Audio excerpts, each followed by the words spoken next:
Penyanyi dengan tampilan eksentrik, menyeramkan, berwajah pucat, penuh kontroversi, dan sering dihujat.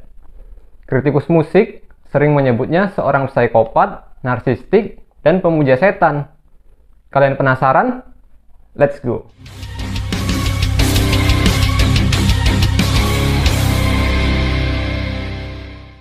Mungkin udah nggak asing lagi ya di telinga kalian, kalau banyak musisi sering dikaitkan dengan dunia hitam, mistis, pemuja iblis, dan sebagainya.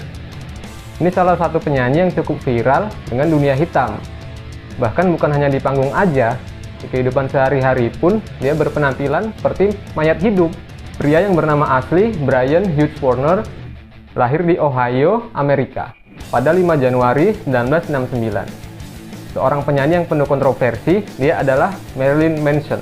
Bahkan dia menggunakan nama panggung dari dua nama besar yang dianggap sebagai contoh buruk bagi masyarakat Amerika. Marilyn diambil dari nama seorang model, bintang film, dan penyanyi yang hampir selalu tampil bugil. Dia adalah Marilyn Monroe. Dan Manson diambil dari nama seorang pembunuh berantai yang sempat meneror Amerika. Dia adalah Charles Manson. Gimana menurut kalian guys?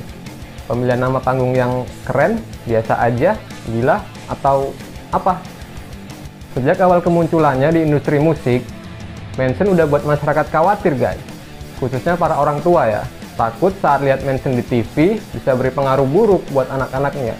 Karena biasanya kan kita ini selalu niru idola kita. Jadi ya wajar kalau ada artis yang agak aneh gitu, para orang tua pada khawatir. Dan bukan hanya dari pemilihan namanya aja guys yang penuh kontroversi. Lirik-lirik lagunya pun sering menimbulkan kontroversi. Ini ada sebuah kejadian guys di tahun 2009. Waktu itu ada dua orang fans Manson yang kabarnya terinspirasi dari lirik-lirik lagunya. Dan kedua orang itu akhirnya membunuh 13 orang dan melukai sekitar 25 orang. Kejadian ini terjadi di SMA Columbia, Amerika. Bahkan aksi ini dikenal oleh masyarakat Amerika dengan sebutan Columbine High School Massacre. Dan setelah melakukan aksinya, akhirnya kedua orang itu pun bunuh diri. Ini agak aneh sih guys. Ada yang bilang katanya tiap Manson konser, dia selalu nyari tumbal dari penontonnya. Ada juga yang bilang, dasar penontonnya aja yang terlalu baper. Lirik lagu langsung dibawa ke dunia nyata. Faktanya sih masih nggak tahu ya yang mana yang benar. Kita cuma bisa menduga-duga aja guys. Atau kalau kalian ingin tahu kebenarannya, langsung aja ke sana, temui Manson. Manson ini guys, saat konser selalu melakukan aksi yang di luar dugaan. Bahkan aksi panggungnya diberi nama Antichrist Superstar. Nah guys, di tahun 1994, di salah satu konsernya, Manson pernah merobek kitab suci agama Mormon. Agama dari suku-suku terdahulu Amerika ya guys. Kemudian melemparkannya ke arah penonton. Menurut gue ini gila banget guys. Bener-bener aksi yang di luar dugaan. Bisa dibilang Manson ini melecehkan agama. Dan dia sambil berkata ke arah penonton, apakah kalian membiarkan Tuhan mengatur hidup kalian? Kira-kira apa jawaban penonton guys? Ada yang bisa nebak? Ternyata jawaban penonton di luar dugaan guys. Penonton bukannya marah atau melempari Manson dengan batu atau apalah, melainkan penonton malah berteriak meriah dan tepuk tangan dengan aksi Manson tersebut. Gila banget kan guys? Padahal waktu itu jumlah penonton banyak banget guys. Ada sekitar 13 ribuan. Bayangin aja kalau para penonton ternyata marah guys. Habislah Manson. Bisa-bisa jadi bubur kali ya. Dan konser itu di arena Delta Center di kota Salt Lake, Amerika. Nah guys, karena sering melakukan hal buruk saat konser, mungkin kali ini dia kena imbasnya ya. Jadi saat konser di Hammerstein Ballroom, New York pada September 2017 ya, Manson menyanyikan lagu Sweet Dream di depan ribuan penonton. Ya tahulah, gitu lagu berakhir kan langsung keluar dari panggung. Nah, di saat itu dia udah ngarah ke belakang guys. Tiba-tiba properti panggung yang berbentuk pistol raksasa jatuh guys. Dan nibanin dia. Gimana menurut kalian guys? Kena karma atau gimana nih dia? Yang buat heran guys, nggak ada angin, nggak ada hujan, tiba-tiba aja pistol raksasa itu jatuh. Agak aneh kan? Para kru pun pada sibuk guys. Mondar-mandir lah mau nolongin Manson. Ada yang ngangkat properti tadi, ada yang nyari es batu buat ngompres ya, bukan buat diminum. Terus ada yang nyari tandu, ya macem-macem lah. Semua krunya pada sibuk pokoknya. Dan penonton pun histeris semua guys. Banyak yang menduga kalau Manson pasti mati. Dan ternyata karmanya nggak full guys, cuma setengah doang. Dan Manson pun masih hidup. Jadi guys, dari kejadian itu, Manson menderita patah tulang kaki dan memar hampir di seluruh tubuh, dan langsung dilarikan ke rumah sakit terdekat. Manson pun sempat dirawat selama 2 bulan di rumah sakit itu guys. Kalau bisa dibilang sih guys, semangat dan disiplinnya Manson ini luar biasa banget. Padahal kakinya masih patah ya, belum bisa jalan. Tapi di November 2017, 2 bulan setelah kejadian tadi ya, Manson kembali manggung guys. Gila nggak tuh? Semangat perjuangannya keren banget guys, totalitas. Di konser itu Manson menggunakan kursi roda guys, didorong oleh salah satu krunya. Ini yang menarik guys, menurut gue di kejadian patah kaki itu merupakan peringatan ya buat Manson. Tapi tetap aja nggak ada kapoknya Manson guys.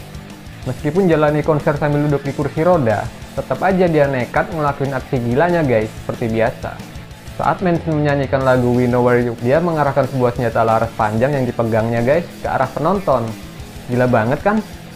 Para penonton pun berteriak histeris guys, dan pada lari ketakutan semua. Akhirnya bubarlah konsernya. Padahal kan awalnya para penonton kagum lihat Manson. Padahal kakinya masih patah ya guys, tapi tetap aja dia bisa konser.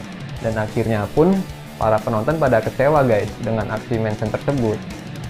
Dan akhirnya aura konser pun berubah jadi negatif. Aduh, jadi serem guys kalau mau lihat konsernya. Kalaupun dia datang ke sini, mikir 2 kali gue kalau mau nonton. Mending nonton dia di YouTube aja deh. Dan ternyata guys, setelah diselidiki pihak berwajib setempat, senjata itu ternyata bukan asli, cuman senjata mainan doang. Syukurlah nggak ada korban jiwa guys. Tapi meskipun gitu, Manson tetap dapat kritikan pedas guys dari para pejabat setempat. Karena beberapa tahun lalu, di lokasi itu juga ada sebuah konser yang mengakibatkan ratusan penonton terbunuh guys. Terjadi penembakan massal oleh beberapa orang yang nggak dikenal, dan senjatanya pun mirip seperti yang dipegang Manson itu guys. Manson dianggap melecehkan dan memancing kejadian serupa guys. Karena itulah pihak berwajib langsung menghentikan konsernya, dan Manson pun diinterogasi guys. Dan masih banyak lagi kontroversi yang dilakuin Manson guys. Itu tadi cuma beberapa ya yang gue rangkum. Tapi guys, nggak semua yang dilakuin Manson itu buruk loh. Ini ada beberapa prestasi yang diraih Marilyn Manson. Di tahun 1997, Manson mendapatkan The Best Song from a Movie Soundtrack dengan lagu Long Hard Road Out of Hell. Di tahun 1998, Manson mendapatkan penghargaan Home Video of the Year di lagu God is in the TV. Di tahun 1999, sebagai The Best Live Performance of the Year. Ini keren guys, meskipun dia tampil secara live, suara dan penampilannya selalu bagus. Nggak kayak penyanyi zaman sekarang ya, selalu lip sync. Dan di tahun 2000, Manson mendapatkan penghargaan sebagai The Best Male Performance of the Year. Nah guys, sepanjang karir Marilyn Manson ini sudah menghasilkan 11 album guys. Dimulai dari album debutnya di tahun 94 dengan judul Portrait of an American Family, hingga di album ke-11-nya di tahun 2020 ya dengan judul We Are Chaos, dan masih terus berkarya hingga sekarang guys. Oke guys, itulah tadi beberapa kontroversi, prestasi, dan album dari Marilyn Manson. Secara pribadi guys, menurut gue Marilyn Manson ini tetap seniman yang luar biasa guys. Karya-karyanya pun luar biasa banget. Nggak sembarangan orang guys bisa nulis lagu seperti dia. Jadi apapun kontroversinya, gue tetap salut deh sama Marilyn Manson.